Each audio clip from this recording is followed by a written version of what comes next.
আসসালামু আলাইকুম, আমি আইরিন কাকুলি। সবাইকে স্বাগত জানাচ্ছি আমার চ্যানেল আইকে সুপার ওয়ার্ল্ডে।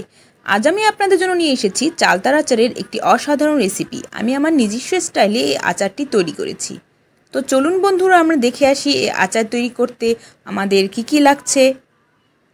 আমাদের লাগছে গোটা পাঁচফোড়ন, শুকনো মরিচ, সাদা সর্ষে, আদা রসুন ও কাঁচামরিচ। গোটা পাঁচফোড়ন এবং শুকনো মরিচ বাদে সমস্ত উপকরণ আমি শিলপাটায় বেটে নেব। আপনারা ইচ্ছে করলে ব্লেন্ডারও বেটে নিতে পারেন। আর নিচ্ছি আমি ঘানিতে ভাঙা খাঁটি সর্ষের তেল। চাইলে আপনারা তেল বাদেও এই আচারটা করতে পারেন। এখন আমরা চালতাটাকে আচারের জন্য কেটে নেব। ভিউয়ার্স, আমি চালতাগুলোকে এভাবে পাট করে কেটে নিয়েছি। আপনারা যদি এভাবে কাটতে চান, ডেসক্রিপশন বক্সে চালতা কাটার ভিডিওর লিঙ্কটি দেওয়া আছে, আপনি চাইলে দেখে নিতে পারেন। এখন আমি চালতাগুলোকে ছোলা ছাড়িয়ে নিচ্ছি। চালতার একটা হালকা তিতকুরে ভাব থাকে, ছোলা ছাড়িয়ে নিলে সেই তিতকুরে ভাবটা থাকে না এবং আচারটা বেশ নরম ও সুস্বাদু হয়। চালতাটাকে আমাদের আগেই ধোয়া যাবে না, তাহলে একটা পিচ্ছিল ভাব চলে আসবে এবং চালতাটা কাটতে আমাদের বেশ সমস্যা হয়ে যাবে। চালতাটা ছোলা ছাড়িয়ে আমি আমার পছন্দ মতো টুকরো করে ধুয়ে নিয়েছি। এখন আমি এগুলোকে সেদ্ধ করে নেব। আমি আগে থেকেই চুলায় একটি হাঁড়িতে পানি ফুটতে দিয়েছিলাম, তাতে আমি দিয়ে দেব লবণ। এরপর আমি দিচ্ছি ফুড কালার। কালারটা অ্যাভয়েড করতে চাইলে আপনারা এর বদলে গুঁড়ো হলুদ দিয়ে দিতে পারেন। এখন এতে টুকরো করা চালতাগুলো দিয়ে হাফ সেদ্ধ করে নেব। প্রায় 50 থেকে 60% সেদ্ধ হয়ে এলে চালতাগুলোকে নামিয়ে আমরা ছেঁকে নেব। চালতাগুলোকে ছেঁকে আমি নর্মাল পানি দিয়ে এগুলোকে আবার ধুয়ে নেব। এতে বাড়তি লবণ এবং রঙটা চলে যাবে। চালতাগুলো এখন আচার তৈরির জন্য একদম রেডি। আমি ফ্রাই প্যানে তেল দিয়েছি, তাতে দিয়ে দিচ্ছি গোটা পাঁচফোড়ন। পাঁচফোড়নগুলো 30 সেকেন্ড ভাজার পরে আমি এতে দিয়ে দেব বাটা মশলাগুলো, কাঁচামরিচ, রসুন, আদা যেগুলো বেটে রেখেছিলাম সেগুলো দিয়ে হালকাভাবে নাড়াচাড়া করে আমি এতে দিয়ে দেব টুকরো করা শুকনো মরিচগুলো। মরিচগুলো সুন্দর একটা রং আসবে এবং হালকা ঝালও হবে। এখন আমি এটাকে ভেজে নেব। খুব বেশি কড়া ভাজবো না, তাহলে আচারটা মজা লাগবে না। হালকা একটু ভেজে আমি এতে সেদ্ধ করা চালতাগুলো দিয়ে দিচ্ছি। এখন আমরা ভালো করে নাড়াচাড়া করব।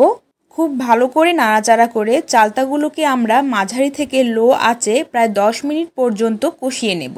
যেহেতু আমি সেদ্ধ করার সময় লবণ দিয়েছিলাম, সেটা মাথায় রেখে আমি পরিমাণ মতো লবণ দিয়ে দিচ্ছি।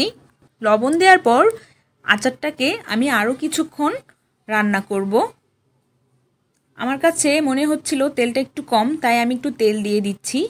এখন আমরা মৃদু আঁচে আচারটাকে অনবরত নাড়ব, যেন তলায় লেগে না যায়। এভাবে কিছুক্ষণ কষিয়ে নেওয়ার পরে আমি এতে দিয়ে দেব চিনি। আমি প্রয়োজন মতো চিনি দিয়ে দিচ্ছি। চিনিটা আমরা ভালোভাবে নেড়েচেড়ে মিশিয়ে দিচ্ছি। চিনিটা গলে এ থেকে পানি বের হবে এবং তা দিয়ে চালতাটা সেদ্ধ হবে। দর্শক, মনে রাখবেন, আচারের ফলগুলো যত টক হবে তা দিয়ে টক মিষ্টি ঝাল আচার ততই সুস্বাদু হবে। তো এভাবে আমি আচারটাকে মৃদু আঁচে রান্না করব পানিটা শুকিয়ে আসা পর্যন্ত। পানিটা যখন শুকিয়ে আসবে তখন আমরা বাকি মশলাগুলো এতে দেব। আচারটা আমার প্রায় হয়ে এসেছে। এ পর্যায়ে আমি দেব সিরকা। সিরকা দেওয়ার দুটি কারণ, একটি হচ্ছে এটা আচারকে প্রিজার্ভ করতে সাহায্য করবে এবং অন্যটি হচ্ছে এটা আচারের মধ্যে টক ভাব আনবে। আমি 2 থেকে 3 চামচ সিরকা দিয়ে দিচ্ছি। এখন আমি আচারটাকে নেড়েচেড়ে শুকিয়ে আসা পর্যন্ত রান্না করব। আচারটা যখন শুকিয়ে আসবে তখন আমি এতে দেব ভাজা মশলা। পাঁচফোড়ন আমি শুকনো খোলায় তেলে গ্রাইন্ড করে নিয়েছি, সেটাই আমি দিয়ে দিচ্ছি। খুব বেশি আমি দেব না, খুব বেশি দিলে একটা তীব্র গন্ধ আসে এবং আচারের কালারটাও নষ্ট হয়ে যায়। পাঁচফোড়ন দেওয়ার পর 3 থেকে 5 মিনিট পর্যন্ত ঘন ঘন নেড়েচেড়ে আচারটাকে আমি রান্না করব। আচারটা আমার অলমোস্ট ডান। এখন আমি এটাকে পরিবেশন করব। দর্শক, দেখতে পাচ্ছেন অনেক সুন্দর রং হয়েছে, অনেক জুসি এবং লোভনীয়। এরকম আচার যদি ঘরে থাকে, বাইরের আচার আর লাগেই না। তো আপনারা বাসায় সবাই এটা ট্রাই করবেন এবং আমাকে ফিডব্যাক জানাবেন। ভিডিওটি আপনাদের ভালো লাগলে লাইক, কমেন্ট, শেয়ার করবেন এবং অবশ্যই সাবস্ক্রাইব করবেন।